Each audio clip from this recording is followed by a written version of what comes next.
broadcast earlier and we got to put an hour in and then the bottom fell out. I still don't know what happened. Hi, I'm Ehren. This is Question Period Canada. Hey, gang, if anybody is going to sign back up to watch some more Canadian federal politics, we're right here. Like, can't wait to get going. And we've got a different lineup this time. Like, I get it. Like, Canadian politics is hard to watch, for sure. And at the end of my last broadcast, which was just like 45 minutes ago when it dropped out, that first time that's ever happened, guys. Like, first time that we completely lost signal and didn't have anywhere we could go. The computer just shut down. I don't know what to do. So I didn't know what to do except to come back with this. And now we're going to go a little bit easier on the computer, I think, and play some of these videos. This is some stuff. I used to try to make video like before there was the internet, before there was analog, or pardon me, before there was digital, when it was all analog. And I don't know if you guys will like seeing any of this, but this is me from a long time. It's Alexander, ladies and gentlemen. Kicking things off right. We're going to move things right along. Your next act coming to the stage. First time on the Maryland stage. In front of StFX, a lot of the buildings at StFX, and I'll be having a chat with Tim McIntyre. He's a student union president, and I know there's a lot of things that are changing at this school, so let's go check him out.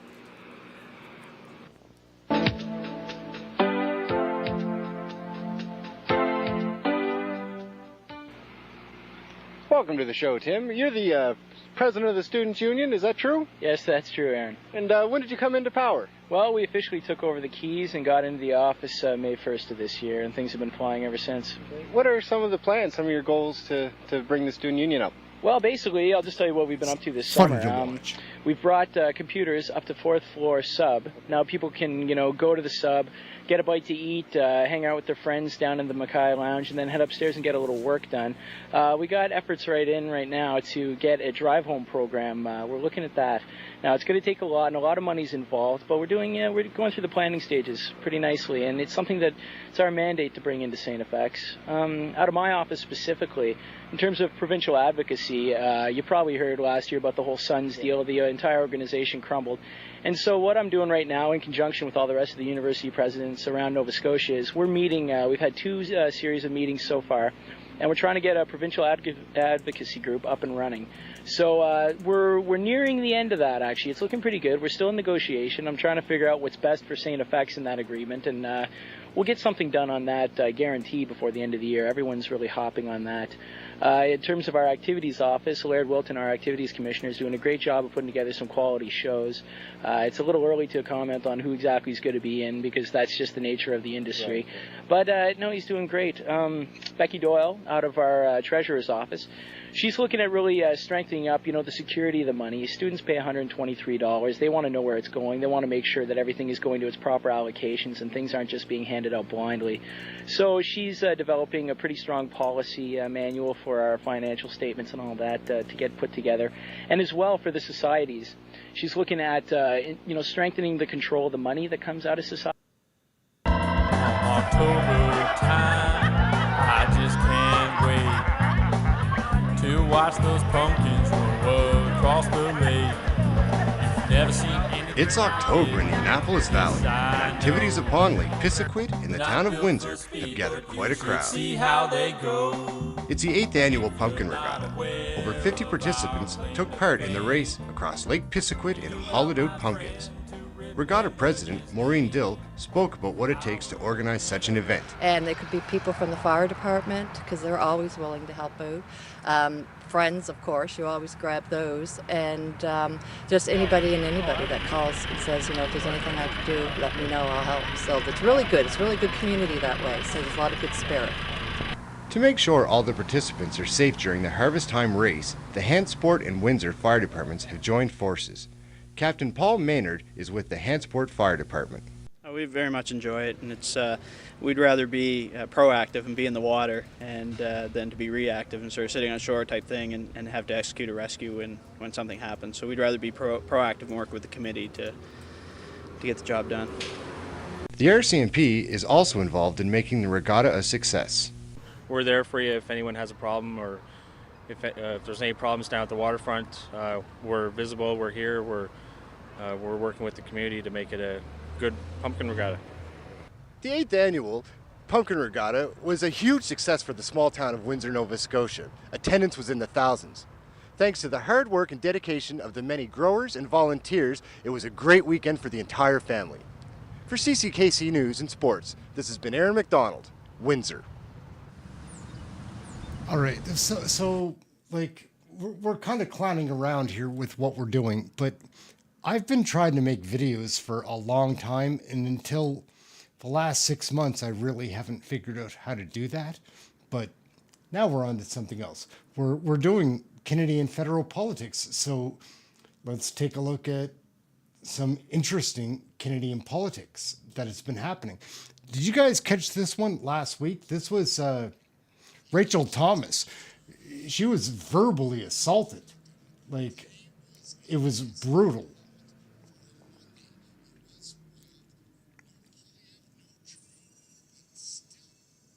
Armies are battling crazy like. It falls off the rails very early. Greg Fergus, Speaker of the House, has no control. We're just going to watch this one piece, and it will show you what went down today in Parliament. It was crazy. The Honourable Member from Lethbridge. Common sense Conservatives will axe the tax, build the homes, stop the crime, and fix the budget. That's what our commitment to Canadians is. Meanwhile, the NDP Liberal Prime Minister can't help himself but skyrocket the crime, increase the corruption, and of course he's just not worth the cost because he's causing it to go through the roof. But he's incredibly hypocritical because for him pollution is free. He can just jet set around the world while Canadians continue to pay. On April 1st, they'll see an increase of 23% on the carbon tax. My question is simple. Will the Liberals finally side with Conservatives and scrap the tax? The Honourable Minister for Natural Resources. Thank you, Mr. Speaker. I think the most appropriate question is, will the Conservatives actually look at the data?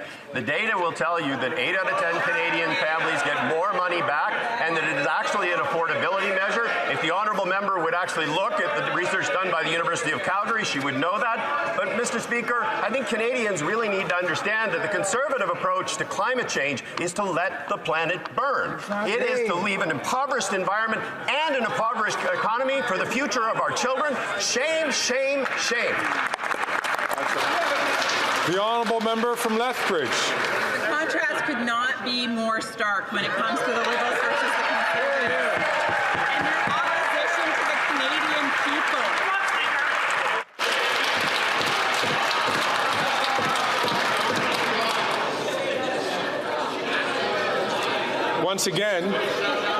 Once again, colleagues, the chair could not hear the question being asked by the Honourable Member, and that Honourable Member is actually close to the chair. The Honourable Member from Lethbridge, from the top. It's shameful that my colleagues across the way would clap for a 23% increase in the carbon tax when Canadians are lining up at the food bank in insurmountable numbers. Millions of Canadians cannot afford to put food on their tables, and these folks over here stand and clap. That is shameful. When will they grow? Go on. Whoa. You can call them to account. Mr. Speaker. You can call them to account. You can call them to account.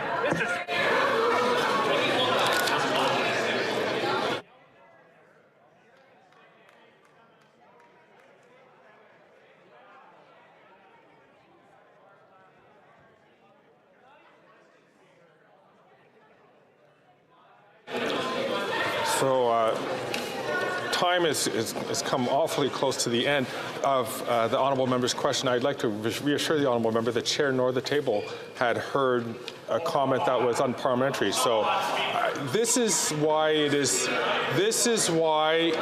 very important to all members.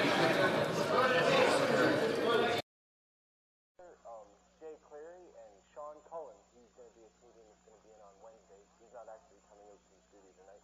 Tonight, all the interviews are going to be done on tape, and we also have a promo for Sean calling to get more people to go to the show, I guess. We haven't got full 20 credit. Should it be December 3rd? Should it be April? A lot of questions that right now are sooner, right? Yes, well, these won't affect this year at all. Hey gang, what's up? Just Ehren right here, Question Period Canada. I've got a question for you. Do you know that Pierre Poilievre puts a lot of insults behind his questions?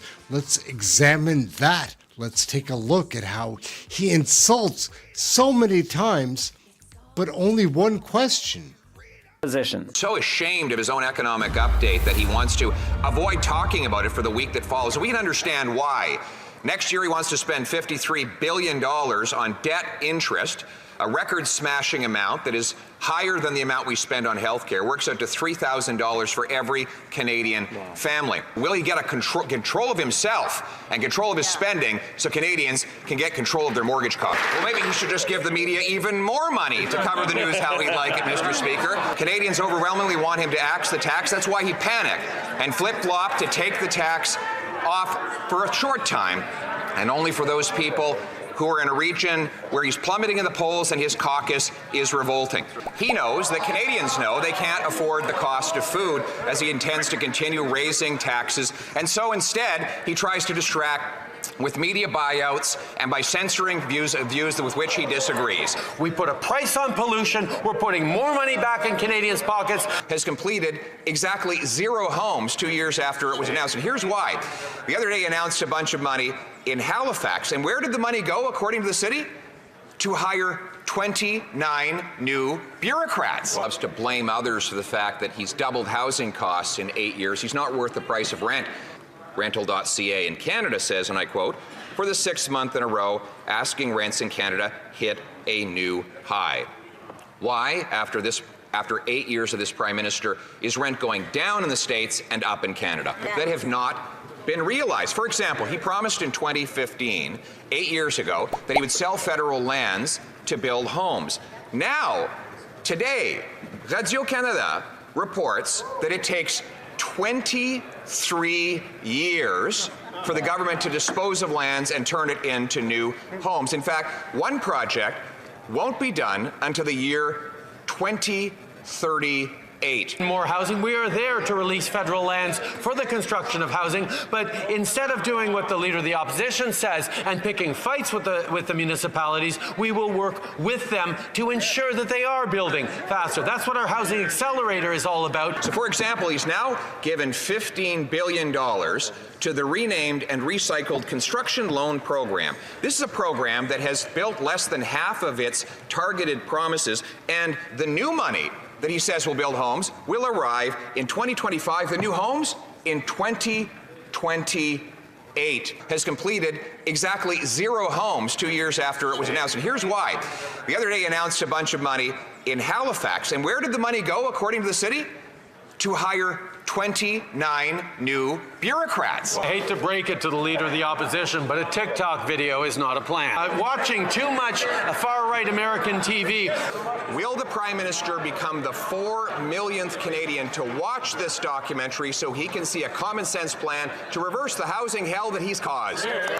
Focuses on clickbaits and views. He released a video the very same day of him in a starter home pretending that he was a real estate agent, but in reality everyone laughed because they know that he's doubled the housing cost. Right. He's delivered an economy where we have the fewest homes per capita of any country in the G7, even though we have the most land to build on. Will the Prime Minister put his ego aside and join with me personally to take in this documentary, Housing Hell, How We Got In and How We'll Get Out of It? The Conservative leader's present plan won't build enough homes fast enough, doesn't reach enough cities, and creates unnecessary red tape.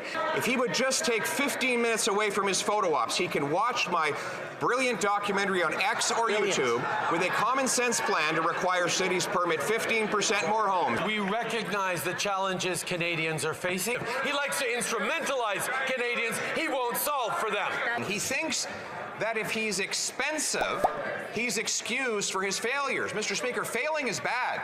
Failing expensively is even worse. Our common sense plan would require cities permit 15% more housing as a condition of getting their financing, give them bonuses if they beat the target, link the dollars they get for transit to requirements for apartments around them, and sell off 6,000 federal buildings and thousands of acres of federal land to build, build, build. Why can't he get behind that common sense plan? On this side of the house, we will always be there for Ukraine. He's not there for Ukraine, he's there for himself.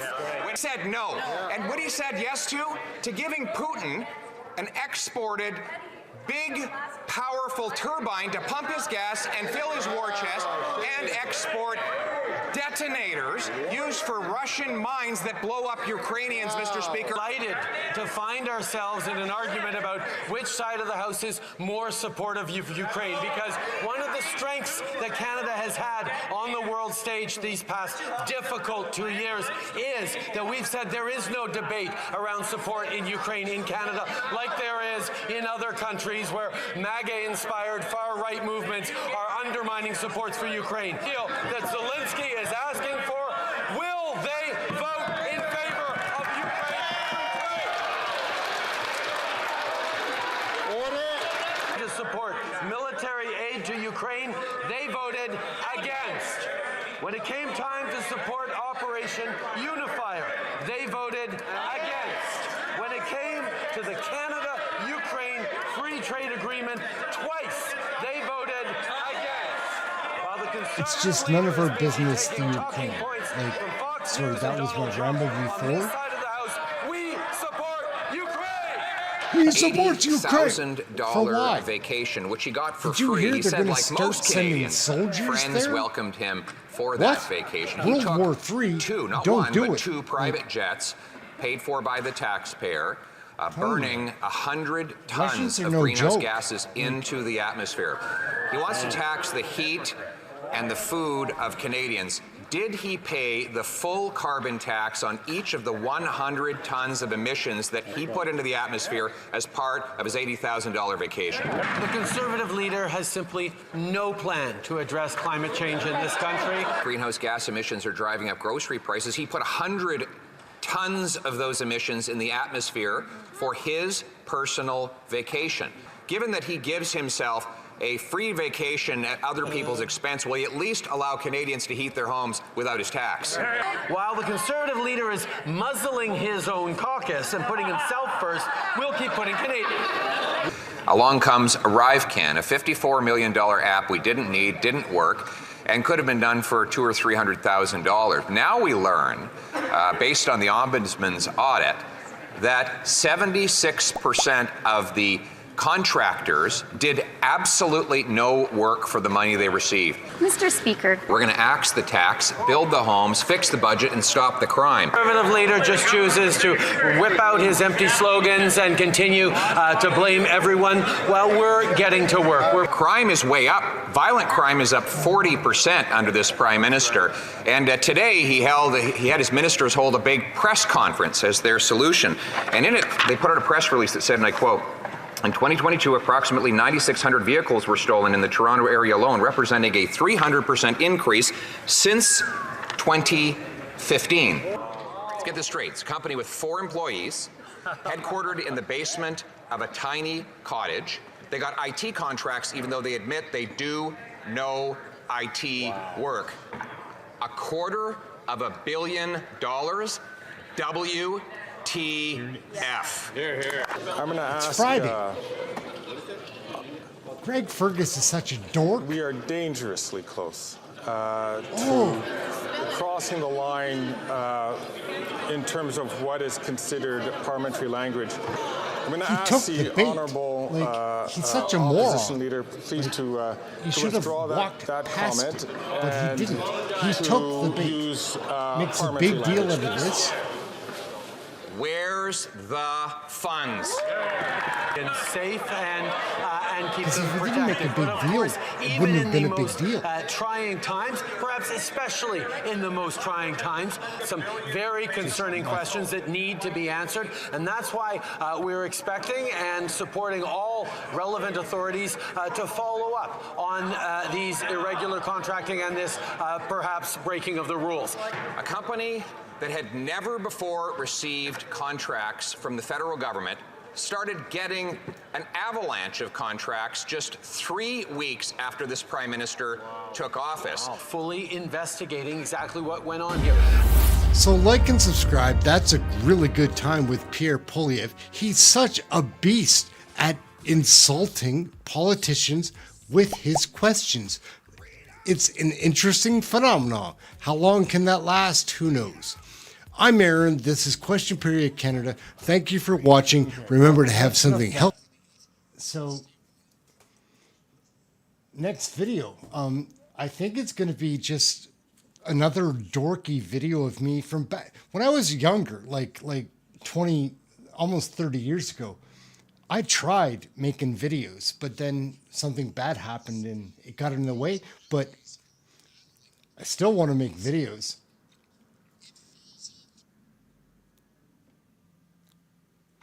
Let's see how this goes.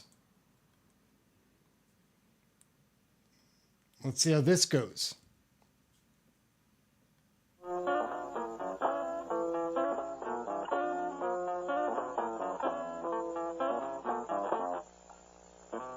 Sitting in the kitchen, writing a song, waiting for the TV show to come on. I hope it's not the usual crap. Another sitcom I'm gonna snap, but the opening scene just sucks me in. Now we're free, how long's it been? Hello, folks. Welcome to another show. This is the third, so we're still on. They haven't managed to get rid of us yet. I'd like to thank last week's guests, Maureen McSween and Maureen McDougall, for being with us, the Killjoys, and the guys that were making the grilled cheeses. It's, I don't know, it was, I think a lot of people had fun watching those things, right? So I'd like to thank everyone that helped me out. Tonight's show, I'm going to have Pam Widmeyer on, and the House President at MAC, and because the House President at Burke's sick tonight, Kyle Harrietta is going to be on, and he's the Vice President at Burke. All right, he's right over there, so just making sure I get his name straight. Anyhow, we've got some people that are going to be helping out with the shows now. We've got a couple of production assistants and / different positions, right? A whole bunch of different things they'll be learning to do, I guess. So if you're interested in helping out, like learning with them, you can contact me via email, x97sor@StFX. But for leaving comments and questions and ideas, you can still give me a ring at my place at 863-8326. Terrible Halloween for the kids, I guess, but the grown-ups don't really mind, right, when it's raining, because they get to go indoors. But tough for the kids. Good job to the parents that were good enough to take their kids out on a terrible night. And has everybody been in the inn? They finally finished it, and it looks terrific. I can't wait until it's warmer again so that we can go outside and enjoy what they've built there. We're going to move. Sorry, guys. I'm just having some fun with some old videos, just in case anybody wants to see. I have wanted to make videos for a long period of time, and I got away from that for 20-some years. But now we're getting back into it, and it's pretty fun. We're doing it a different way, whatever. We're a lot older, obviously. Look at how young that guy looks. Pretty crazy. Anyway, we'll jump right back into some Canadian politics. I think that's what we're supposed to do.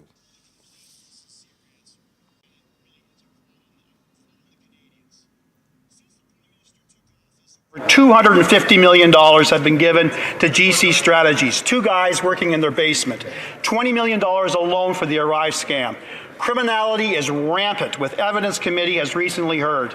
The Arrive scam is just like the Prime Minister, not worth the cost, not worth the corruption. Fleeced taxpayers want an honest answer.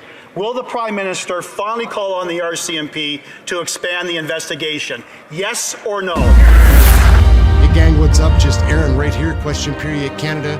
The ArriveCan scam scandal is being investigated by right there Larry Brock, and he gets a chance to interview the two employees that were working on this terrible app that was a huge waste of money for the Trudeau government.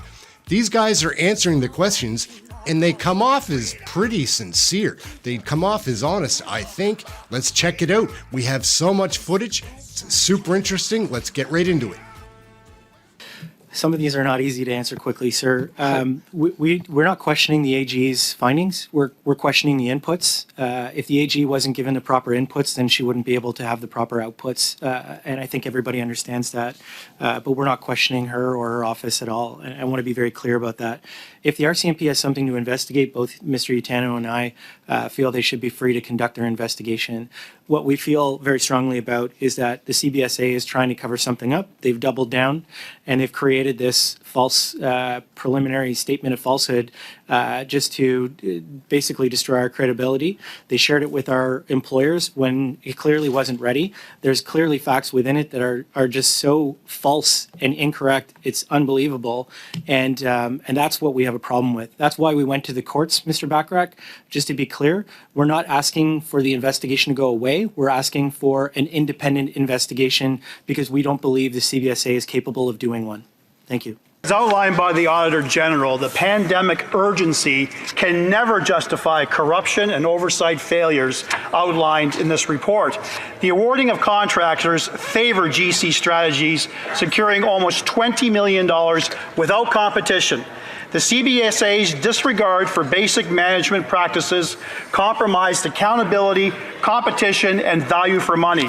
This Prime Minister is not worth the cost, crime, or corruption.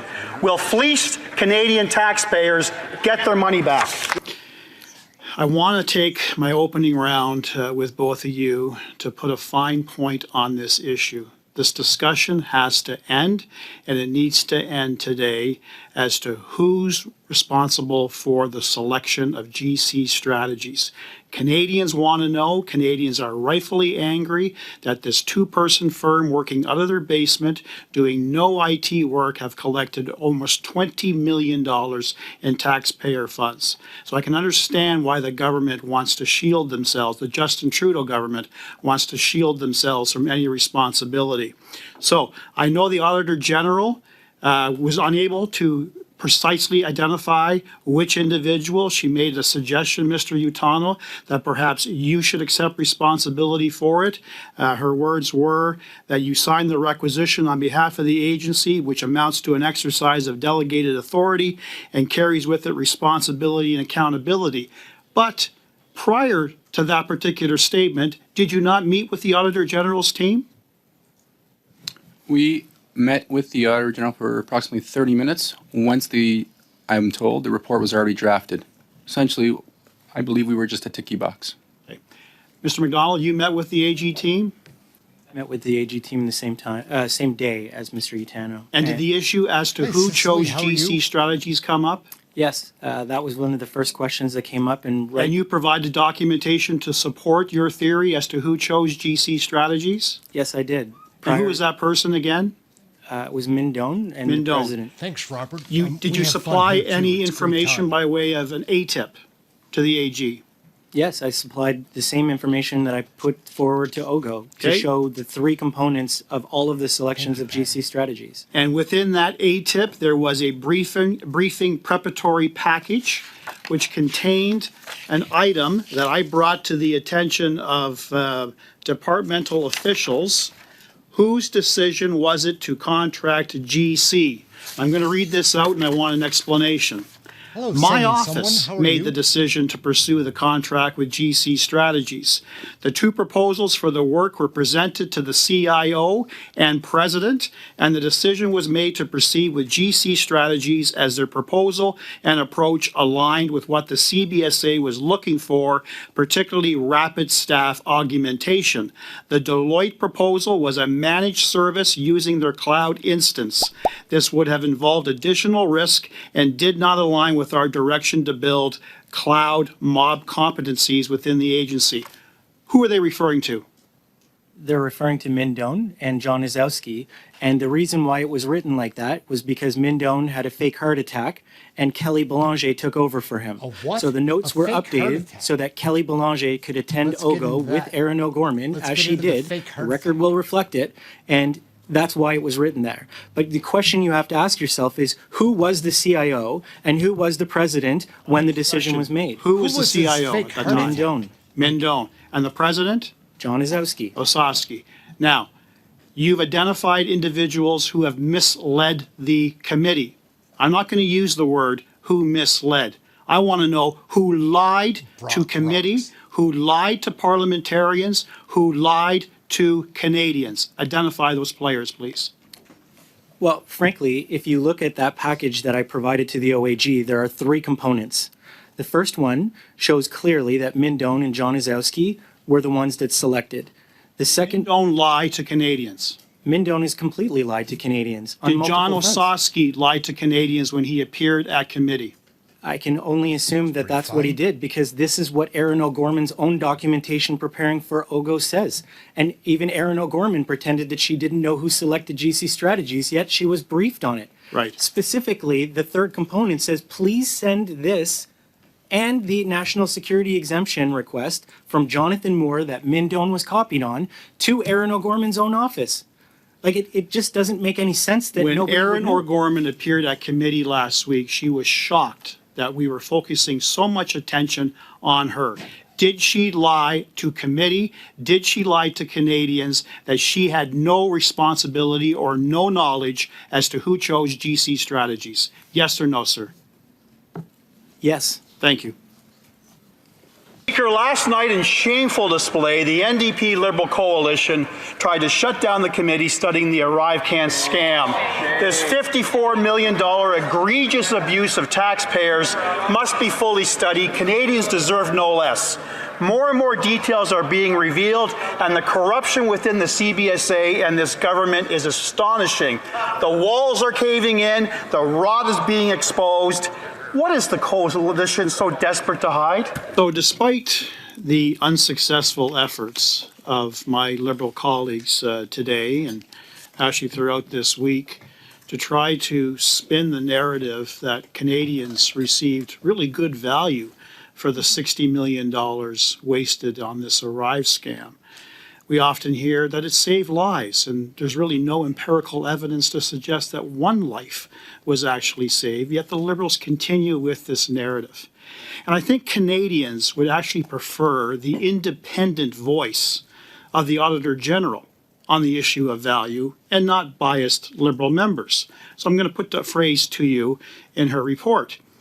The Canadian Border Services Agency's disregard for policies, controls, and transparency in the contracting process restricted opportunities for competition and undermined value for money. Emphasis, value for money. So the focus that I have for the amount of time I have left is to really drill down on the guess that the Auditor General made with respect to what this fiasco costs Canadians. It's almost $60 million, but that doesn't include the probably millions of dollars that were paid to the federal public service. So can you offer any suggestion as to how many millions of dollars on top of that $60 million was actually paid to the professional federal public service? I'll start with that. So with respect to responsibilities on the oversight of what this whole thing costs, that does not fall on the technical delivery teams. So to give you an estimate on what it costs to pay public servants, I don't have that answer, Mr. Brock. But you can confirm that federal public servants did work over the number of years that the 177 different applications of this Arrive scam was being rolled out. We did have federal public servants working, correct? Beta bot that that's correct. Absolutely. He's probably okay. not going to. There's a cost. Not just within the agency, the CBSA, but we also have to look at DHAC and the other agencies. And then we're not responsible for providing that. Absolutely. Okay, and we don't know what that number is, but it's going to be more than the $60 million estimate. And we also have evidence from the from the Auditor General that there were actual millions of dollars paid out to contractors who did zero work on the ArriveCan, but actually unrelated work. Now, do you have evidence for the time that you were at CBSA of entities coming forward, knowing that there was a pot of unlimited resources to take advantage of, seeking millions of dollars or hundreds of thousands of dollars for projects unrelated to ArriveCan? Mr. McDonald. I don't have any evidence of wrongdoing, just to be clear. I think Mitchell, what what's up? I would say is that there were divisions, federal public servants who wanted to associate with ArriveCan so that they could get the funding that they needed to move their initiatives forward. Give me some examples, sir. Well, there were a few in commercial. There were a few other in travelers. We had some corollary projects that we had already started, some no-touch mobile, the e-declaration, some of these things that we were trying to work on. And if you could just put it under an ArriveCan tagline, it was easier to achieve the funding and get the budget that you wanted from the finance branch. So oftentimes what people would do is if they had overall agendas, they would associate it with what was going on in the pandemic, and then ArriveCan, they would get the budget for it, and then they would move it closer to it. Essentially lying to access taxpayer money using the tagline ArriveCan. Is that fair to say? I have to be honest with you. I wouldn't call it a lie. I would call it perhaps an exaggeration, but they would align what they were hoping to achieve as their target with what was happening as ArriveCan to obtain their outcome. It's a stretch. There's a very big difference between a stretch and a lie, in my opinion. But I never saw anybody nefariously lie so that they could get access to hundreds of thousands of dollars. But let's say they were loosely coupled. Mr. McDonald, I believe in black and white. I don't believe in gray. Okay? If people are accessing taxpayer funds that has absolutely nothing to do with the ArriveCan application and development, they are misleading government officials to access taxpayer funds. I call that misleading. I call that an absolute lie. How many millions of dollars can you estimate was actually spent on individuals, organizations that you just described?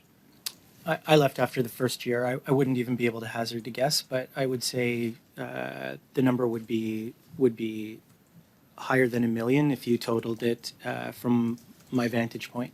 Okay. That is Is that your my time. Thank you. Mike Barrett has also been hot on this ArriveCan scam scandal, trying to get answers, trying to figure out where all this money went. Let's take a look at Mike. Common Sense Conservatives will put forward Marcel, what's up? How are motion you? summoning the principals of GC Strategies to appear before the Government Operations Committee. Now, GC Strategies, of course, is the two-person firm who worked on Justin Trudeau's $60 million Arrive scam scandal. But this app had this $20 million contract where this company did no actual IT work, and they have now twice refused to appear, having been summoned by committee. And the effect of today's motion will be to use the full power of the House of Commons to have these individuals appear before committee. It's in Auditor General's report. She said, quote, "We found situations where agency employees were involved in the ArriveCan project, were invited by vendors to dinners and other activities," end quote. Mr. McDonald, were you invited to dinners, meals, or other activities by any ArriveCan vendors? Yes or no, please. If I was invited to any dinners or activities with vendors, I disclosed it to my supervisor. Question, sir. The question was, and I'll repeat it for you, were you invited? Going hard. I'm telling you the truth. I had been invited. I believe this guy. Okay, that's a yes. Mr. Otano, were you invited to dinners, meals, or other activities by ArriveCan vendors?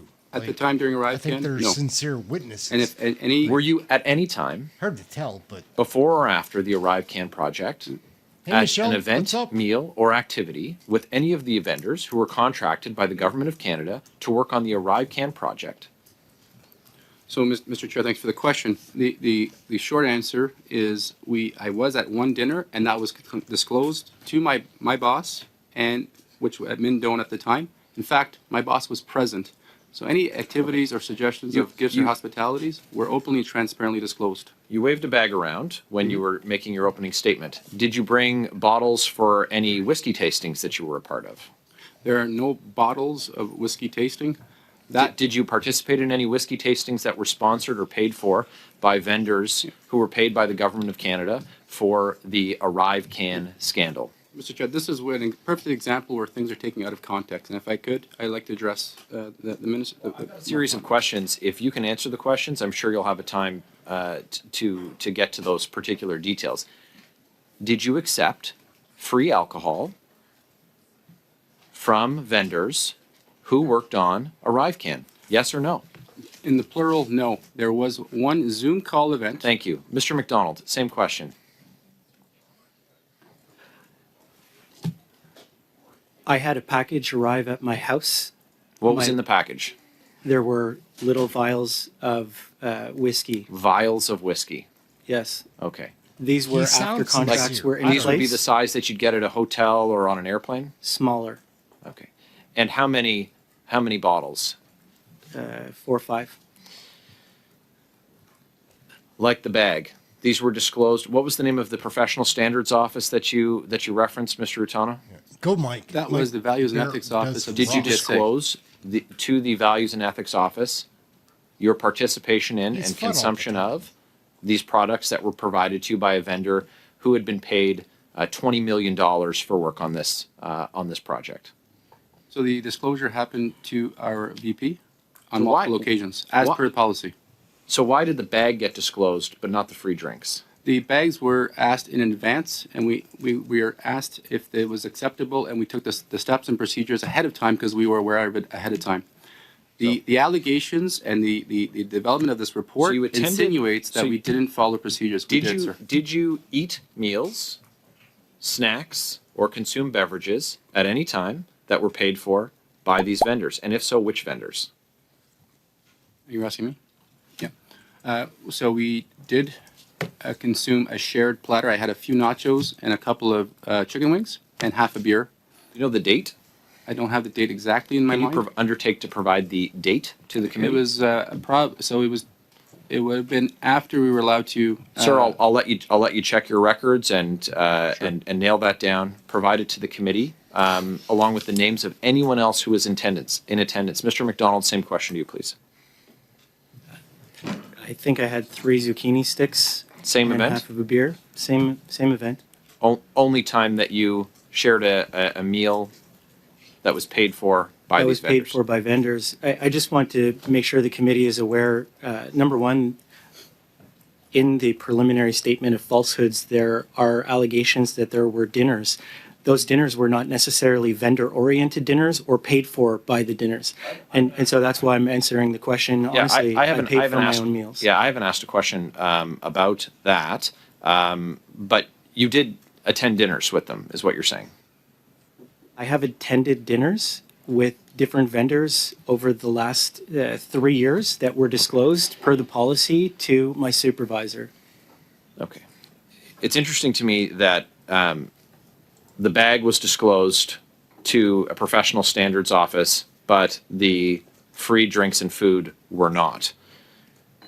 Mr. McDonald, are you being investigated by the Royal Canadian Mounted Police? I don't believe that I am. I haven't been contacted by the RCMP, and I think even the statement of facts shows that the CBSA says themselves that I didn't do anything. Mr. Otano. Same. I have not been contacted. I'm not aware of any being under any investigation. So the Auditor General says the RCMP is investigating certain individuals pertaining to ethics and conflicts of interest. The Auditor General said so herself. Do you have any idea who is being investigated? I'm not aware of who's being investigated. Mr. McDonald, same question. I'm not aware of anybody that's being investigated. So there's millions of dollars being passed around. A vendor was allowed to write their own contract for CBSA. It doesn't make sense that some whiskey or meals or zucchini sticks would be sufficient in terms of influence. Do you know of any other individuals who work for the Government of Canada who received any material benefit from vendors that you can share with us today? I'll start. Maybe I'm not aware of any. Certainly when I was at the CBSA, as I testified last time, I did not see any wrongdoing. Same question, Mr. Otano. Exactly the same. I am not aware of anybody who has received any sort of gifts or hospitality that are influenced them or influenced their actions. Kelly Block is a Conservative MP from Saskatchewan who's been trying to get to the bottom of the Arrive scam scandal as well. Hard getting answers, but let's take a look. She's in committee too. First, let's take a look at her in Parliament. Earlier today, we learned that the Prime Minister's Arrive scam app was not worth the cost or the corruption. The Auditor General found a glaring disregard for mismanagement practices. The process was rigged from the beginning, which appears to be business as usual. After 8 years of this NDP Liberal government, taxpayers are paying a high price for Liberal insiders, and Canadians want answers. Will the NDP Liberal coalition come clean with Canadians or continue the cover-up? Further testimony on the issue of ArriveCan. My first question would be in response to Mr. Utano's answer to my colleague, Mr. Bachrach. Did I hear you say that you were the individual who signed off on the contract requisition I don't think so, Robert. I think to they're gonna PSPC for the just first walk away ArriveCan from it. contract awarded to All of GC these scandals Strategies? and scams. Just to be, thank you. For I the think they question, just walk Mr. away. Chair. So to be clear, the Unfortunately, requisition like, was the beginning of the they just process keep to put blaming a it contract on in other place. It people. wasn't the actual contract. So, I don't And know that was only done where the after the decision accountability was takes rendered place. on which Hey, Monique, what's direction up? and vendor to go with to work on a ArriveCan application. And that decision came down from our VP and president at the time. Thank you, but you were the individual who signed off on that requisition. Thank you, Mr. Chair, for the question. I haven't seen the document that the OEG was referring to, but it sounds in around that the same time frame and area. Thank you. I guess my next question does refer to the Auditor General's report. Why did you not pursue the alternatives given to you by PSPC to make this contract competitive?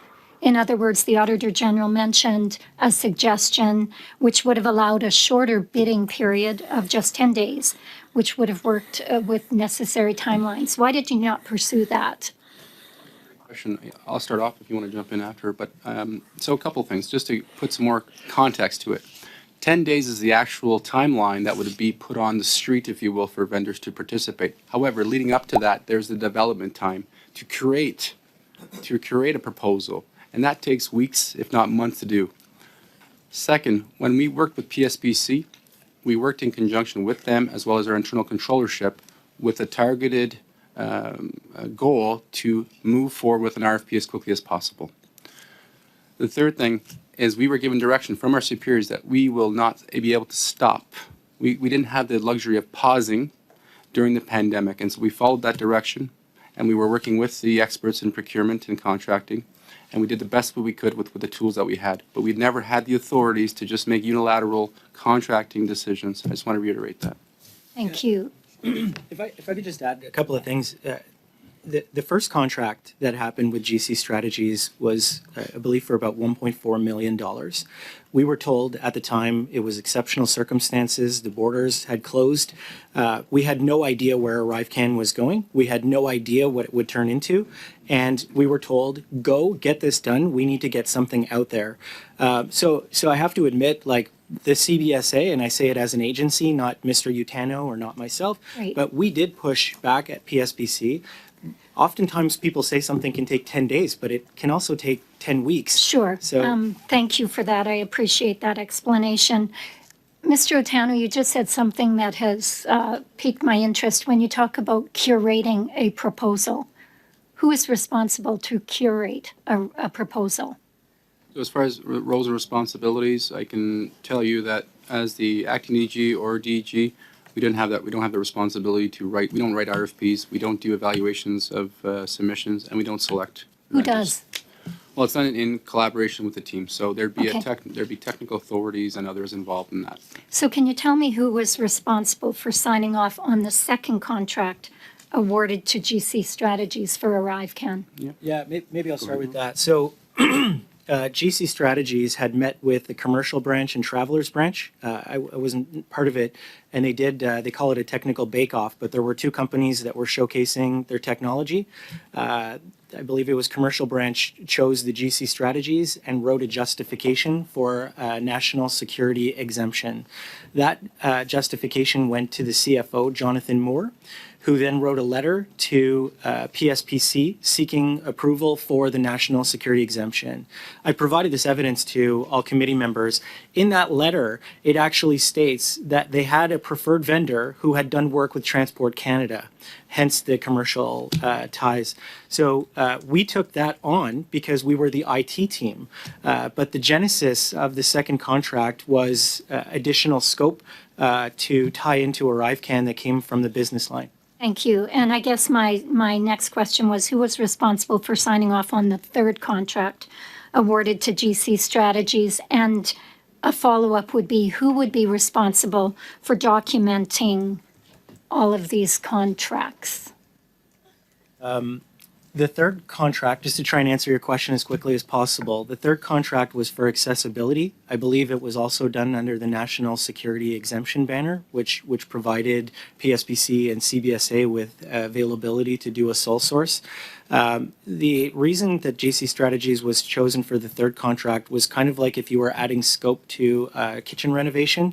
You're not going to go hire a net new contractor to come in, but you have to have a new contract for it. That's what PSPC said. The original two didn't have that in scope, so we needed a third contract. I hope that answers your question. Thank you. How much time do I have? You have minus 20 seconds. Thanks. All right, gang, so what's the deal? Do you trust these guys, or are they being thrown under the bus by the Liberal government and the CBSA? By all of these groups, it seems like they just want these guys to fall on their swords, even though they were asking for the situation to be investigated. Sorry, guys. It's a bit confusing still. I'm not used to moving on the fly, whatever, but we've got something else pretty interesting. Do you want to see some more old me, like when I was just a baby boy? Maybe we'll save that for the end. We have lots of that though, because I did try video really, like I tried really hard, but then something else came along and life changed a bit. So here's the hope. The hope is that the NDP coalition. Hey everybody, what's up? Ehren here, Question Period Canada. How are you today? This is what the hope is. Episode coming up. It's the coalition is breaking down. There's been so many coalitions. Now there's the new Bloc Québécois coalition with the Liberals. The initial coalition with the NDP, it's breaking down though. JAGMEET goes at Trudeau pretty hard. Trudeau responds. JAGMEET goes again. Trudeau responds. Then Poiliev steps in, makes fun of the whole thing, the coalition between the NDP and the Liberals, and he sets Trudeau off. Trudeau loses it. It's fun at the end.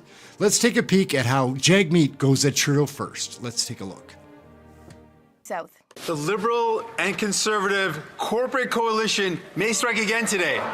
We put forward a plan to help Canadians with their home heating bill, to help Canadians tackle the climate crisis and make big oil and gas pay for it. Now, environmental organizations are on board, but climate delay Liberals and climate deny Conservatives will back the profits of big oil again. So how can the Prime Minister and the leader of the Conservative Party justify voting against this? Hear, hear, hear. The Right Honourable Prime Minister.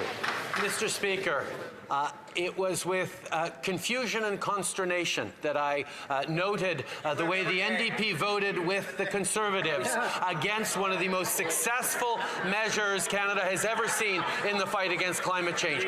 Putting a price on pollution is exactly how we've managed to bend the curve on our emissions faster than other G7 countries over the past 2 years. How we are moving forward with global leadership on the fight against climate change. Seeing the NDP vote with the Conservatives against a price on pollution is something that has disappointed millions of progressives across this country. That right there is one of the issues that I have with the coalition government. How can they be having these lovers' quarrels, strange political bedfellow coalition. It doesn't make any sense, and now they're spatting. It's embarrassing. It happens again, though. JAGMEET asks Trudeau more questions. Burnaby South. People are struggling to find a home they can afford. And this federal government has the power, the land, and the resources to end the housing crisis. On one side, we've got the corporate-controlled conservatives that want to sell off our public land to their rich investor friends that helps no one. But on the other side, we've got liberals who are openly admitting that their plan is to use public lands to build luxury homes. How can this Prime Minister justify using public lands to build homes that people can't afford? Such fake, right? Do something about it then. The Right Honourable Prime Minister. Mr. Speaker, that's simply not true. We know Canadians are worried about paying their rent, finding an apartment, or buying a home. That's why we're working on affordable housing and affordable housing affordability right across the country. It's why we put forward the Affordable Housing and Groceries Act, which helps build more affordable apartments by cutting the GST on construction. Housing advocates and developers have described this move as a game changer that will get more affordable housing built. It's why it's essential that all members work with us to move these important measures forward. Politics makes for strange bedfellows, doesn't it? I don't understand what is going on with these coalition governments, how they can do it. You're supposed to stand up for your party, not get together with the other parties. I don't understand. It's just weird, isn't it? Trudeau doesn't like the pressure that JAGMEET's putting on him, but Poilievre is going to make fun of that and then deliver another question, and Trudeau completely loses it, flips out, doesn't answer the question, but gives some speech, and it doesn't feel like it fits. I'm concerned about our leadership in the country. Look for yourself. I think you'll be concerned too. It's kind of funny, but like, that's our leader. Then I have Chef. The Honourable Leader of the Opposition. Most tragic and heartbreaking to see these two squabbling in this way. The Prime Minister was so disappointed in the NDP leader's flip-flop on carbon tax for heat, but the good news for the Prime Minister is the NDP leader has flip-flopped on his flip-flop and now supports the Prime Minister's plan to quadruple the tax. What's up? So he makes fun of them right there, as you saw. It's pretty funny, but then asks this question and Trudeau goes off. It has nothing to do with the question that was asked, the answer he gives. It's kind of funny, but it's kind of scary to see that our leader is behaving like this. Answer a question, buddy. Don't flip out. Mr. Speaker, the Prime Minister only divides to distract. That's all he ever does when he gets into trouble. He divides people along every possible battle line. He did that with the carbon tax carve-out for only some in a region where his support is plummeting and his caucus is revolting. And for 10 days, he refused to condemn the comments of his own Liberal minister who said this policy was applying based on how people voted. And now he signs on with the separatists to divide Canadians again. Will he, instead of dividing Canadians, reverse the policies that are driving them to the food bank?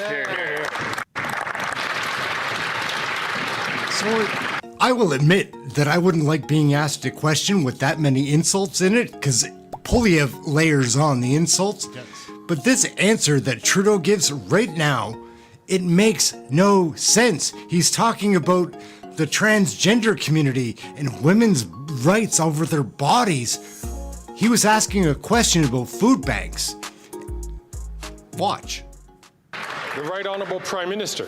Mr. Speaker, we see the Conservatives' approach to partisan politics and to personal attacks. The reality is, when we stood with the 80 to 90% of Canadians who chose to get vaccinated, they called us divisive.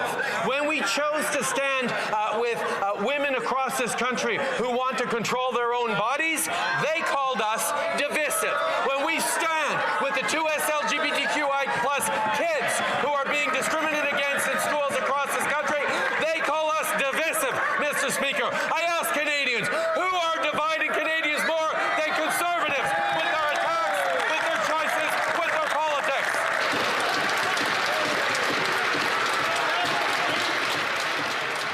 Okay, everybody, that's about where the video wraps up. Trudeau loses it about a question about food banks, talking about transgender issues and women's rights over their bodies. It's delusional. I'm a little concerned, but it's entertaining to watch at the same time. I do think this coalition government is going down. Trudeau is cracking under the pressure. Right now, the video is kind of over, but if you would like to have one more laugh or gaffe at Trudeau, I'm going to throw a filter on him here and listen to the same speech. It's just funny to see this. He kind of looks like this to me now when I see him in my mind. I'm Ehren. Like and subscribe. Question Period Canada. We're having fun. WTF. Hey guys, just Ehren right here, Question Period Canada. I feel it's my duty just to show Canadians what some politicians are saying. Whether I agree or disagree, that's not the point. Do you agree or disagree? That's the point.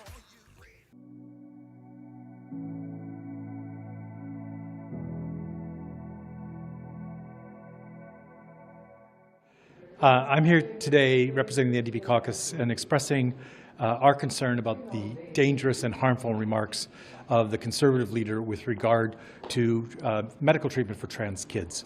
We all know what works for trans kids, and that's supporting and affirming their choices.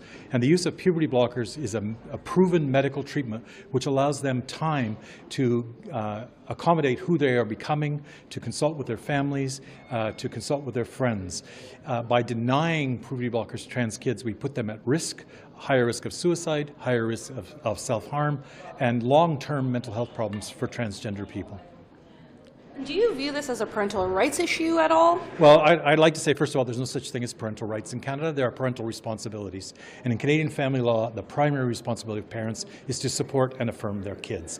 Children have rights in Canada. How scary is this stuff? And these kind of policies restrict the rights that creep children this guy have is. in Canada. So then is this taking away rights from children in your viewpoint? Absolutely infringing both on the rights of children, but also, as I want to say it gross. again, it's dangerous and harmful. I don't to have transgender children, kids. but if I did, Not just to implement these policies, but to talk about feel like this guy them in is this the hateful enemy. way, which results in stigmatization and isolation of kids who are just trying to be kids. I'm just checking to make sure that I'm not When I was hearing kid, things. we didn't He have just said options like that, that. right? Parents have no rights? Good thing. What? Bunch you of view this as a weirdos in my parental class rights would have issue at all all? been. Well, I'd like to say, first of all, there's no such thing as parental rights in Canada. There are parental responsibilities. And in Canadian family law, the primary responsibility of parents is to support and affirm their kids. Children have rights in Canada, and these kind of policies restrict the rights that children have in Canada. So let's flip the coin, take a peek at the other side. What about parental rights? It's your own party policy. At party I think we convention. should protect the rights of parents to make their own decisions. What does it mean? With regards to their children. And I believe that adults should have the freedom to make any decision they want about their bodies. With minors. How about children? Ban I think- surgeries and medical interventions for minors, as your own party members suggested. Medical sir. interventions like what? It makes sense that to is me. the Like, language that if you're you're an medical adult, interventions? do whatever Well, you you want. would have to ask but your if you're party not an members, What adult, medical such as you shouldn't be medical, allowed to. such as puberty blockers and hormones. Puberty minors? blockers? What the hell Irreversible. is that? You're talking about I want I'd like to understand your I just want to be position. clear. No, I want to be clear. I just want to be clear. For minors.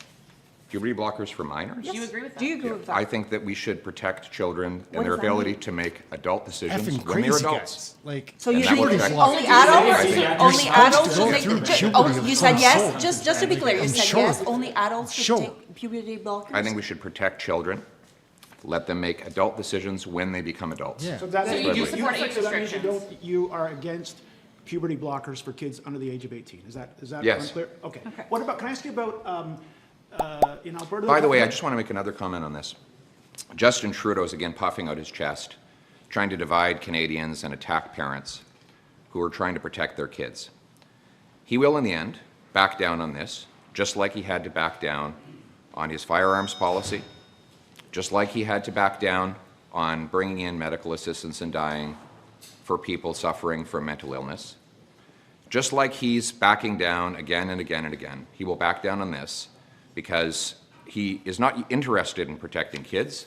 He's interested in using this as a divisive wedge to distract from doubling housing costs and quadrupling carbon taxes on our people. In kids and not on censoring the internet as misinformation and as the right wing tends to try and characterize it as. I think everyone, wherever they are on the political spectrum, can agree that protecting kids is something governments should be focused on doing. Sort of have to include the Prime Minister, but that guy is a dirtbag. It's wild out there. Some of these clowns will say anything. Some of them aren't clowns. I don't know. It's hard to tell sometimes. Hey gang, what's up? Just Ehren right here, Question Period Canada. You guys all know the House of Commons is a nutty place, right? Clown show at the sausage factory all the time. These battles happen on a daily basis. We watch the Question Periods press conference. We broadcast them live. You should check that out. This is one of these nutty... I'm sorry to always be crossing over with my stuff, but like... The same job as the ad hoc committee did, and we could have had the documents 3 years ago. The CSIS assessments released yesterday make it clear the PRC is and was actively recruiting top Canadian scientists to plunder Canada's research and intellectual property. The assessments also make clear that the PRC wants to weaponize this civilian research for military purposes against us and our allies. Knowing what we know now, will the government halt all collaboration between the Winnipeg National Microbiology Laboratory and any entities and individuals in the People's Republic of China? The Honourable Minister for Health. Well, thank you very much, Mr. Speaker. And I want to say that an attack on our national security by foreign nations, be it China or Russia, represents an attack on democracy and represents a direct attack on every member of this House. And that I share his outrage that China or any country would attempt to interfere in our process. The Public Health Agency, which is one of the most respected agencies in the world, hired 2 Canadian citizens who are eminent and well-known scientists in Canada who lied. It is the Public Health Agency that discovered that. It is the Public Health Agency that fired them, and that's why there's now an RCMP investigation about their actions. The Honourable Member from Wellington, Halton Hills. The documents, Mr. Speaker, reveal a shocking disregard for Canada's national security. They reveal a government that is completely asleep at the switch on national security and the machinery of government. They reveal government employees collaborating with Beijing's government and with the biological weapons unit of the People's Liberation Army. Equally shocking are the health minister's comments. He said yesterday, there was no evidence of actual breaches at the lab and no sensitive information actually left the country. The documents say otherwise. Does the minister stand by those comments? The Honourable Minister of Health. Mr. Speaker, the 2 Canadian scientists in question were well known for their work in virology and had spent their time working on health treatments for those that were suffering from viruses. They are collaboration. There is absolutely no evidence of the thing that the member opposite is suggesting, and I do not think that it is at all appropriate to suggest that they were involved with weaponization or things of this nature. They have all the documents, they can see all the information. We have waived all the normal considerations, not only of national security, Mr. Speaker, but of employee relationships that normally are kept confidential. It was our government that did that. That's why they have this information. The Honourable Member from Cumberland, Colchester. Speaker, scientists working with Ebola at Canada's only Level 4 lab collaborated with the People's Republic of China Army Major General. Sadly, the story does not end there. Dr. Chu was able to gain access to the lab for students from China, and it gets worse. A scientist from the Academy of Military Medical Sciences, the research arm of the PLA, known to work on biology-enabled warfare. How did so many citizens from a hostile superpower gain access to Canada's top lab? Is it because the Prime Minister admires China's basic dictatorship? Scary thought, right? The Honourable Minister of Health. Well, he said that. Some will attempt national security concerns to play partisan games. I think that's unfortunate. And let me just give an example. With respect to Ebola, the exchange of Ebola in 2019 was done in the context of trying to work with China and other countries on finding solutions to Ebola, which exists in so many different parts of the country. At that moment in time in 2019, the relationship with China was in a different place. The information that was shared was through legitimate channels. It has nothing to do with this issue. It was absolutely known and handled with complete control. I think it's very, very important to not mischaracterize national security for partisan interests. I'd like to remind all members to ensure that they don't use language which would be unparliamentary directed at any of their He's pretty colleagues. gross, Patty. The I honourable agree. member from Cumberland Colchester. Speaker, that minister's Oh, this is comments are pretty good, reckless though. and untrue. Before March 31st, 2019, the PRC did not have a containment level 4 lab. How can I be so Thanks for the specific about the reminder, date? Terry. This is the date on which a scientist at Canada's top lab, the National Microbiology Lab, shipped dangerous pathogens, including Ebola virus, to the Wuhan Institute of Virology. This scientist had a history of visiting and collaborating with the PLA since 2016. When did the Minister of Health and the Prime Minister know about the espionage and blatant violation of our sovereignty, and when did they decide to cover it up? Here. The Honourable Minister of Health. The exact opposite of a cover-up occurred. It's actually this government that created the process that released these documents. So they actually refused to participate in this process. The second thing that I will say, Mr. Speaker, with respect to our national security interests, that it is essential when we're dealing with national security to recognize two things. That the party opposite is saying that they would support a partisan interference in the Public Health Agency of Canada, that if they were in government, they would see it as acceptable for political interference into that process. No, it's at an arm's length, and rightfully it is at an arm's length. They are the ones that identified these Canadian citizens, these eminent scientists, were lying, and they took action. So, gang, I don't know where it's going to end for this corrupt Trudeau government. Let's take a quick peek at something else pretty silly. Something I tried in the past. We're going to move things right along. Your next act coming to the stage. First time on the Maryland stage, so please make them feel extra welcome. Put your hands together for Ehren McDonald. I'm going to spare you guys the terrible humor. Hello everyone, what's up? Just Ehren, question period, Canada. A little more solemn video this time. Brian Mulroney passed yesterday. Pierre Poilievre. No, not that video. Sorry guys, sorry gang. Sorry everybody. We'll call it back up and we'll get a better video going. What? Well, this is kind of a scary one. Cookie, me really love that cookie. Hey gang, what's up? Just Ehren right here, question period, Canada. Some bad things are on the horizon. A little nervous tonight. This bill, C-63, the Online Harms Act, is not good for people like us that enjoy having opinions and sharing them online. They're going to put us down. We've got Poilievre's opinions, Trudeau's opinions, and then the announcement of the act itself by Varani, who we do not trust on this channel, but at some point in the near future, they're going to say what I just said was hate speech, when it's just an opinion about a guy that tends to lie to my fellow Canadians very often. But they're going to call that hate speech. And well, let's just check out the videos, man. This is not a good situation we're in. Good morning, Mr. Poilievre. Andrew Lawton, True North. The federal government has said that its online harms bill is imminent. They've said this bill will include, among other things, a ban on so-called online hate speech. As you know, the Conservatives a decade ago repealed Section 13 of the Canadian Human Rights Act, which the Liberals have talked about reintroducing and tried in the last parliamentary term. Will the Conservatives oppose the reintroduction of these provisions and the Liberals' approach to so-called online hate speech? Yes, we will oppose Justin Trudeau's latest attack on freedom of expression.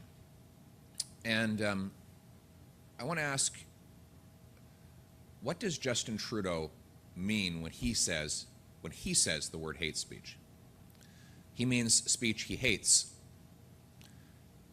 So, for example, let's go through some of the things he said is hate speech. Jerry Butts, the PMO puppet master, said that it was hate speech to criticize Trudeau for using the ridiculous term people kind, right? Justin Trudeau said anyone who criticized him during the pandemic was engaging in hate speech. Basically, anybody who disagrees with his radical agenda when it comes to kids, he says is hate speech. He attacked Muslim parents who were protesting against his agenda? Is he going to criminalize those Muslim parents for protecting their children in schools? Go down the list of things that Justin Trudeau disapproves of, and you can imagine all of the things that will be criminalized. Then there becomes the question of who is going to be in charge of determining what is hate speech. Recently, a school board in Ontario banned Anne Frank's books. Okay, so would that be considered hate speech under Justin Trudeau's woke authoritarian agenda? I think it would. So anyone who thinks that speech they don't like is going to be criminalized and therefore the bill should be supported, go through that. Those people should go through the list of their own thoughts that Justin Trudeau considers to be unacceptable views, and you can assume that he will ban all of that as well. And finally, I point out the irony that someone who spent the first half of his adult life as a practicing racist, who dressed up in hideous racist costumes so many times he says he can't remember them all, should then be the arbiter on what constitutes hate. Why doesn't he? What he should actually do is look into his own heart and ask himself why he was such a hateful racist. For despite his enormous personal privileges of a multi-million-dollar trust fund, being the son of a prime minister, growing up in mansions, traveling the world, why he had so much hate in his heart that he was such an awful racist. And what he should do is actually explain where that ugliness came from, and maybe in that way, rather than through coercion, he could help us all in the fight against real hate. Thank you. And now we're going to hear from our Prime Minister. He is the worst, guys. I know that I'm not going to be able to say this in a few months or I'll go to jail for the rest of my life for hate speech. But this guy is a disaster and a dictator, and he's trying to take over our country and take away our rights, hiding behind children. Why do you think the online harms bill is necessary, and why can't people be allowed to say what they want online? First of all, we know, and everyone can agree, that kids are vulnerable online to hatred, to violence, to being bullied, to seeing and being affected by terrible things online. We need to do a better job as a society of protecting our kids online the way we protect them in schoolyards, in our communities, in our homes across the country. We need to make sure, and I think we can all agree, we need to protect our kids online. Now, how to go about do that is a very careful balance. We need to make sure we're protecting freedom of expression. We need to make sure we're protecting the freedoms and the rights of Canadians while we protect kids. That's why we've spent years working with different community groups, with advocates, with minority communities, with experts, with people in all sorts of different backgrounds to make sure that what we're doing is actually protecting kids. And I look forward to putting forward that online harms bill, which people will see is very, very specifically focused on protecting kids and not on censoring the internet as misinformation and as the right wing tends to try and characterize it as. I think everyone, wherever they are on the political spectrum, can agree that protecting kids is something governments should be focused on doing. I know it's different than it used to be, like the internet changed a lot of stuff, but I still think it's the parent's job to protect the child, not the federal government's, not like this, not what they're again, I believe children should be protected. But they're doing this thing where they're manipulating Canadians into dividing and distracting. That is what they do, man. They do that. Like, and it gets worse. Wait until you see the act. Like, all that shit that Trudeau just said, that's not true. They'll lock you up for having a dissenting opinion. I just don't want to go to jail for the rest of my life because I think that Arif and Justin Trudeau are scumbags, like, and telling that to other people and showing them, like, what the evidence is that got me to that point of thinking. but they're going to do it, guys. They're shutting opinions down. Extending the maximum sentence on inciting genocide to life in prison, is that too much? What I would say to you is that we put a lot of thought into many aspects of this bill. There's an aspect that deals with the commission that's being created, and there's aspects that deal with the criminal law. We are creating a new freestanding hate crime offense. We are enhancing the penalties, as you mentioned, for the hate crime offenses that exist currently. And we're also ensuring that a peace bond could be procured for somebody who there's a reasonable likelihood will create a hate crimes offense. With respect to genocide, what I know as a lawyer, as minister, and what I've learned from the stakeholders and the experts whom we have consulted is that there is a determination to demonstrate at the highest level that the maximum penalty for a crime such as advocating or promoting genocide should be increased. The idea is to protect children, right? National examples, Australia had tried a takedown provision across many types of content. Germany had done that across the board. They've since resiled from that and moderated their position to move to what's called a risk-based analysis. But what we heard is that we need to address certain types of content, but for the two that you mentioned, the issue of child sexual exploitation material and the non-consensual sharing of intimate images, what is known as revenge porn, so that we can be clear with Canadians, is that there's no space. There's no tolerance in the public domain for that kind of material. Children don't understand revenge porn. The idea is to protect children, right? On what constitutes hate. Why doesn't he, what he should actually do is look into his own heart and ask himself why he was such a hateful racist. For despite his enormous personal privileges of a multi-million-dollar trust fund, being the son of a prime minister, growing up in mansions, traveling the world, why he had so much hate in his heart that he was such an awful racist. And what he should do is actually explain where that ugliness came from, and maybe in that way, rather than through coercion, he could help us all in the fight against real hate. I'm just nervous, guys. This bill... Hey gang, what's up? Just Ehren here, question period, Canada. Like, I'm not sure if I should laugh at it, like, that she actually does wear a black dress. She doesn't wear it all the time. She wears other outfits most of the time. But these clips, this is CHYSTIA Freeland, the Deputy Prime Minister, our Minister of Finance, and the Wicked Witch of the North. She is evil, and she will have us eating bugs. Like, you can check out this video. I don't even know. Like, this is in chronological order, though. Like, this is how often she changes her clothes. Wicked Witch. Mr. Speaker, we know that things are challenging for Canadians right now. Mr. Speaker, our government understands that this is a challenging time for too many families across the country. Mr. Speaker, our government absolutely believes that everyone in Canada needs to pay their fair share.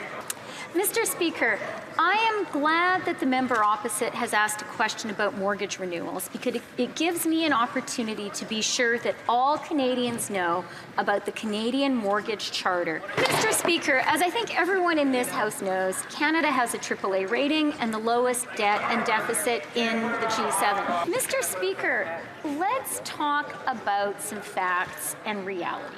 The reality is, Mr. Speaker, Canada today has 1.1 million jobs than before COVID. The jobs recovery has been 6 months faster than after the 2008 recession. Mr. Speaker, for once we heard something true from the Conservatives. Yes, the Finance Minister does believe in talking about numbers. So let's talk about some numbers. 1.1 million more jobs in Canada than before COVID. Mr. Speaker, we will take no lessons from the Conservatives when it comes to supporting the least vulnerable in Canada. Mr. Speaker, a UNICEF report released this month shows the truth. Mr. Speaker, Last week, the Conservatives voted against Operation Unifier. Mr. Speaker, our government absolutely understands that the housing and the cost of living are challenges for Canadians. You know, Mr. Speaker, when the Conservatives talk about working families, everyone knows those are crocodile tears. Let me tell you what is common sense for working families across our country. It is common sense to have a national system of early learning and childcare with fees reduced by 50% across the country.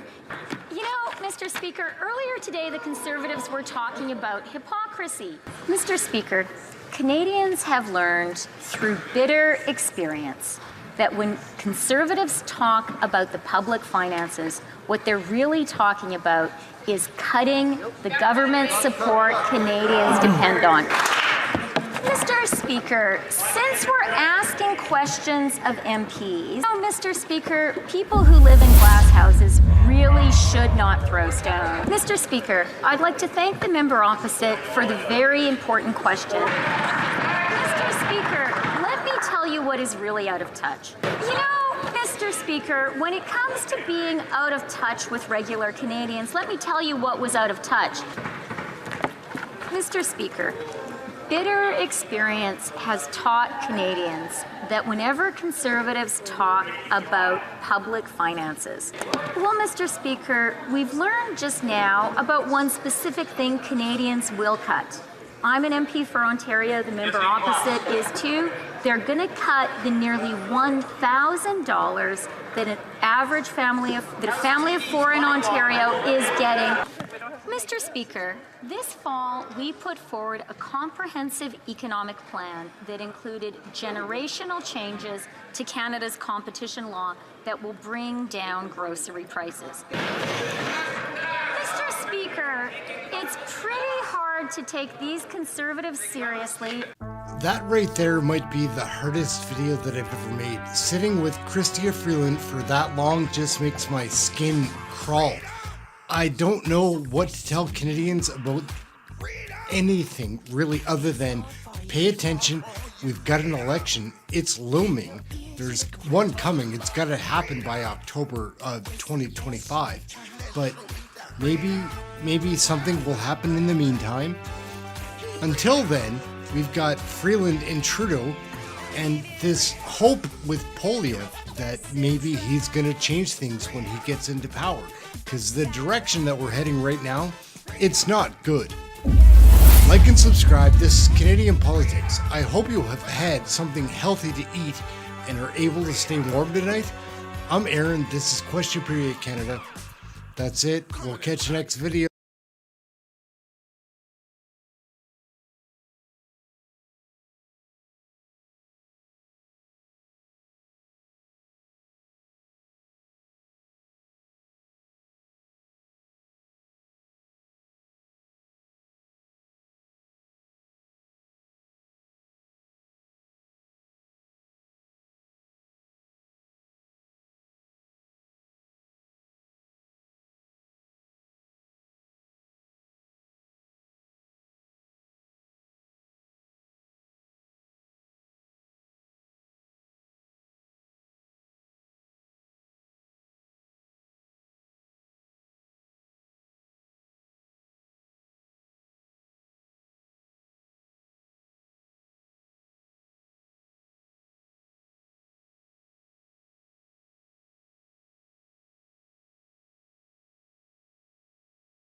There's a very interesting political character from South America. His name's Javier Milei, and he's a libertarian that is now the president, prime minister of Argentina, and he's cleaning house. He's changing things up. It gives me a little bit of hope. I'm not really sure how to tell this story, but I've got some videos that I think will help do it for me. So let's take a peek at some of that. It's so interesting, guys. There is hope for democracy, possibly, because Argentina is an established democracy that has fallen under very tough times, similar to our own, with outrageous inflation and bureaucracy, just so many unnecessary uses of our tax dollars. Similar in Argentina, and now they have this guy, Javier Milei, cleaning house. And so we're gonna take a peek at that. Hola a todos. Hello, everyone. Yo soy el león. I'm the lion. Lindo día para hacer temblar a la izquierda. Day to make the left wing shake. He's a wild one, right? The lion, he calls himself. Many politicos have been identifying him as like a Trump-like figure or somebody. I don't think that he's anything like that. I think he's one of a kind, completely a reformer. It's very interesting. Let's find out a little bit more about Javier Milei.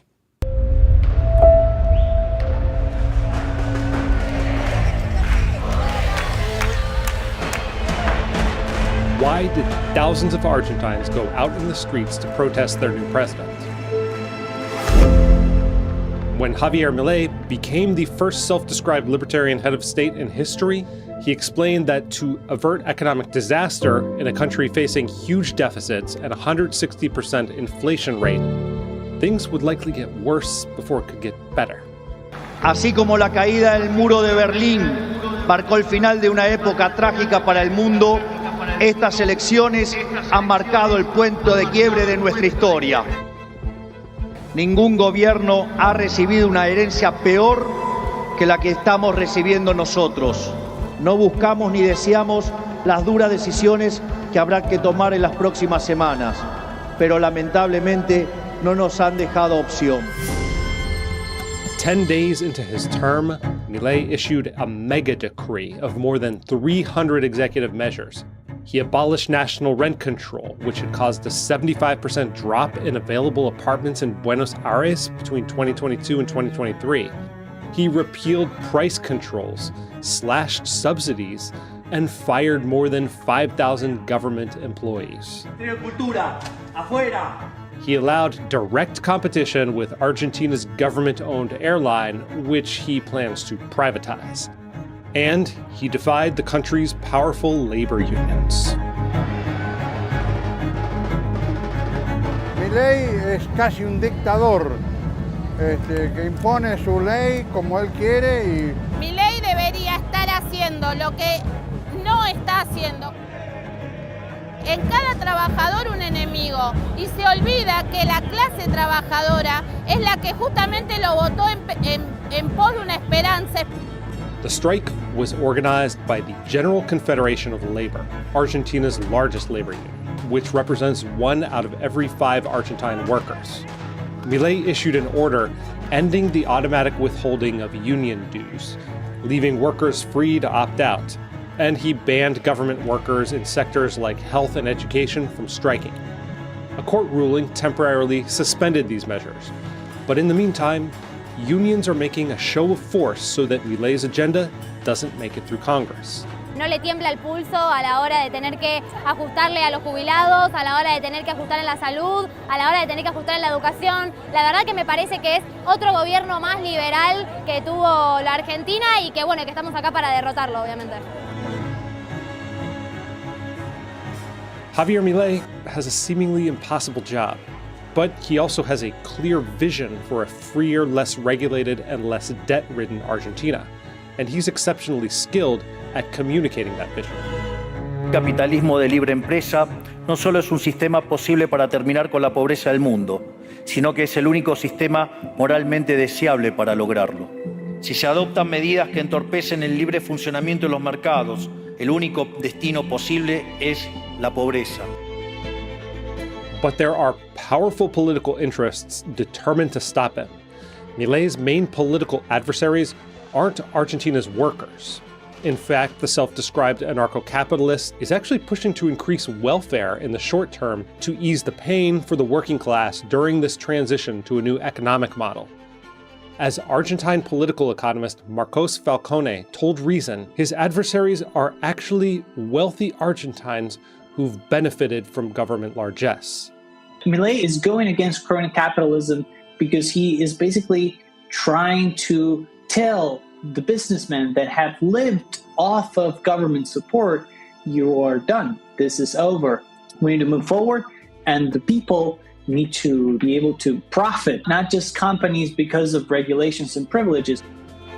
Quiero darles un mensaje a todos los empresarios aquí presentes y a los que no están, pero nos están siguiendo desde todas partes del planeta. No se dejen amedrentar ni por la casta política ni por los parásitos que viven del Estado. No se entreguen a una clase política que lo único que quiere es perpetuarse en el poder y mantener sus privilegios. Ustedes son benefactores sociales, ustedes son héroes, ustedes son los creadores del periodo de prosperidad más extraordinario que jamás hayamos vivido. Que nadie les diga que su ambición es inmoral. Si ustedes ganan dinero es porque ofrecen un mejor producto a un mejor precio, contribuyendo de esa manera al bienestar general. No cedan al avance del Estado. El Estado no es la solución. El Estado es el problema mismo.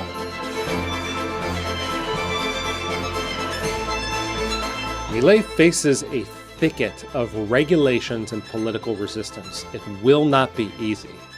We'll have to wait and see if he picked the right chainsaw for the job. So that video is courtesy of Recent TV. They've got a channel here on YouTube. You can check them out. But what a wild guy that Javier Milei is. And he's really shaking things up in Argentina. So we're going to wrap up here, guys. It's been a great afternoon. We kind of had a bit of a faux pas there earlier, but I think we recovered and got a few people back watching some more Canadian federal politics. It's been crazy out there the last couple of years. We need an election. There's no doubt about that. Remember to like and subscribe. We have fun here with Canadian politics all the time. Like, we've got an amazing room, like chat room, that we have this growing community, which I can't explain, but it's amazing nonetheless. Like, I love seeing everybody there every day and saying hello, whatever, and then watching some Canadian federal politics. Like, that's kind of what we do. It's our soap opera. I'm Ehren. This is Question Period Canada. We're going to get going for now. We'll have more videos coming out this weekend, lots of shorts and a couple of other live videos, a couple of other videos that we'll toss out there for people to watch. Thank you so much for watching. It's been a blast getting to hang out with my fellow Canadians. That's what this is all about. Remember to like, subscribe, get notified if you are interested in that. Because, like, I don't know, like, some people tell me they don't get notified even when they ask to be. I don't know about that. But we do want to grow this channel and want people to be more interested in what is happening in their lives, being more involved. Have something warm to eat. Pardon me. Have something healthy to eat today. And remember to stay warm. We're going to get going. I need to have something healthy to eat myself. We're out. We'll catch you next video.